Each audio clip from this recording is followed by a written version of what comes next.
Halo, selamat pagi anak-anak. Semangat sehat ya.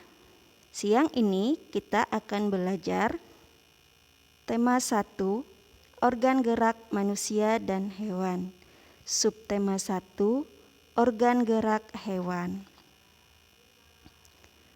Pembelajaran 5. Pada pembelajaran 5 ini kita akan belajar hewan vertebrata, avertebrata, corak gambar cerita, dan menentukan ide pokok dalam bacaan. Hewan vertebrata dan avertebrata. Nah, siapa yang tahu apa itu hewan vertebrata dan avertebrata? Nah, mari kita lihat penjelasannya. Nah, dunia hewan dikelompokkan menjadi 2, yaitu hewan vertebrata atau hewan bertulang belakang dan hewan avertebrata atau hewan yang tidak bertulang belakang.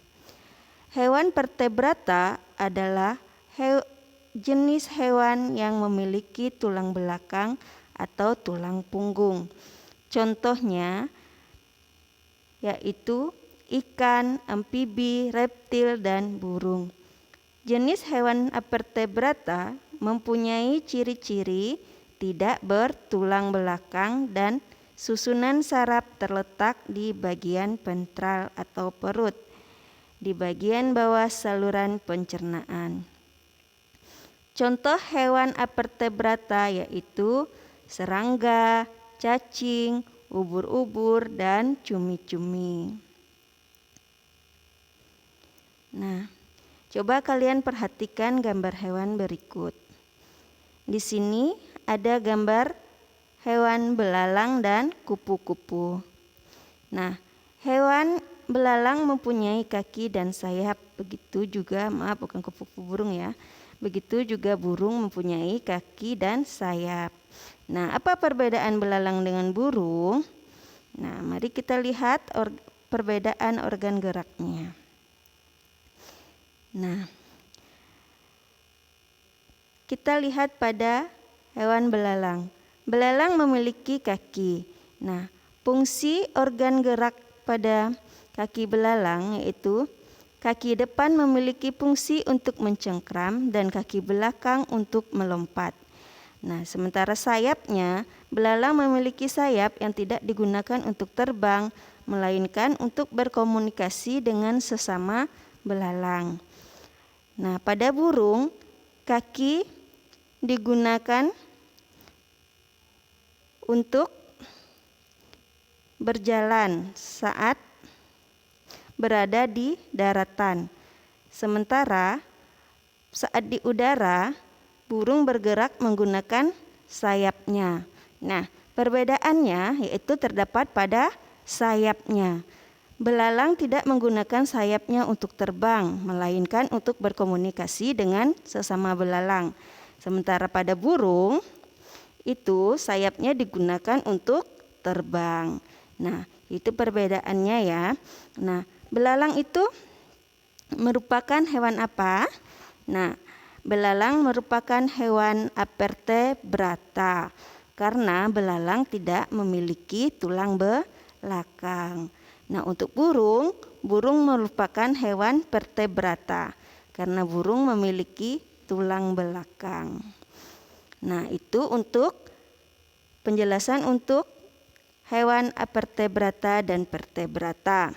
Sekarang kita masuk ke corak gambar cerita. Sebelum membuat gambar cerita, baiknya kita mengetahui tentang corak gambar cerita atau ilustrasi. Corak gambar cerita adalah sebuah bentuk ungkapan artistik seseorang dalam menggambarkan bentuk-bentuk alami yang disesuaikan dengan cita rasa keindahan di dalam gambar yang dibuatnya. Jenis-jenis corak gambar cerita ilustrasi adalah sebagai berikut. Yang pertama, gambar realis. Gambar realis adalah gambar yang dibuat semirip mungkin dengan objek sebenarnya, baik itu bentuk, ukuran maupun posisinya. Nah, di sini sudah ada contoh. Ini adalah tokoh Habibie.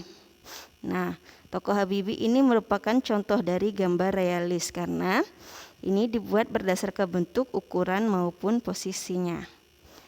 Nah, selanjutnya gambar karikatur. Karikatur adalah gambar yang dibuat dengan cara melebih-lebihkan atau mengubah dari objek aslinya. Gambar karikatur disajikan dengan karakter lucu dan aneh. Gambar karikatur biasanya digunakan untuk menyampaikan sindiran atau kritikan. Nah, ini merupakan contoh gambar karikatur. Nah, di sini kan ada sindirannya juga ini. Ini ada soal ujian, terus ada yang minta bocoran, anak yang minta bocoran, terus ada anak yang satunya berkata, makanya belajar. Nah, maka dari itu kalau kita mau lulus dalam ujian, kita harus belajar, jangan mengharapkan ada bocoran. Karena bocoran itu belum tentu benar. Nah, selanjutnya gambar kartun. Nah, gambar kartun adalah gambar humor yang dibuat dengan tujuan untuk kepentingan hiburan semata. Tokoh gambar kartun dapat berupa binatang atau manusia yang dibuat dengan karakter lucu. Nah, ini contoh gambar kartunnya, ada kartun Mickey Mouse. Nah, yang keempat yaitu gambar dekoratif.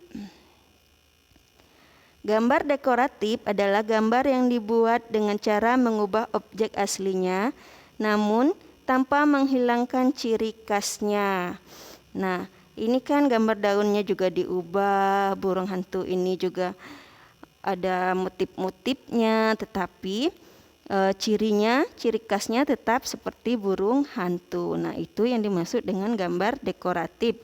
Kita mendekorasi gambarnya, mau pakai motif apa, tetapi ciri khasnya tetap, yaitu tetap burung hantu. Nah, itu untuk corak gambar cerita atau ilustrasi. Nah, sekarang kita masuk ke menentukan ide pokok dengan membaca. Nah, sebelumnya pada pembelajaran sebelumnya sudah kita pelajari cara-cara menentukan ide pokok. Membaca adalah salah satu keterampilan berbahasa. Membaca merupakan kegiatan memahami teks bacaan dengan tujuan memperoleh informasi dari teks yang kita baca.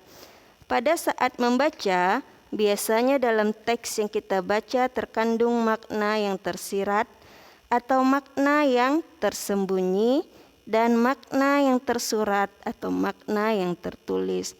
Oleh karena itu, kita membaca secara intensif untuk menemukan makna dan mencari ide atau pokok permasalahannya. Nah, jadi dalam sebuah cerita itu kita harus benar-benar membacanya itu secara intensif karena ide pokok itu ada di awal paragraf atau di akhir paragrafnya. Jadi kita harus membacanya itu secara benar-benar untuk menemukan ide pokoknya. Nah, jadi sekian pertemuan kita kali ini mengenai hewan avertebrata dan vertebrata, corak gambar cerita, dan menentukan ide pokoknya. Nanti kalian pelajari lagi di rumah ya. Nah, untuk latihannya kalian kerjakan LKS halaman 25 nomor 1 sampai 5. Nah, nanti LKS-nya, soal latihan LKS-nya kita akan bahas bersama-sama. Nanti tidak usah dikumpulkan ya, saat pembahasannya baru kita bahas bersama-sama. Nah, terima kasih atas perhatiannya. Semangat pagi, tetap di rumah, jaga kesehatan, patuhi protokol kesehatan agar selamat. Selamat pagi, Indeyum.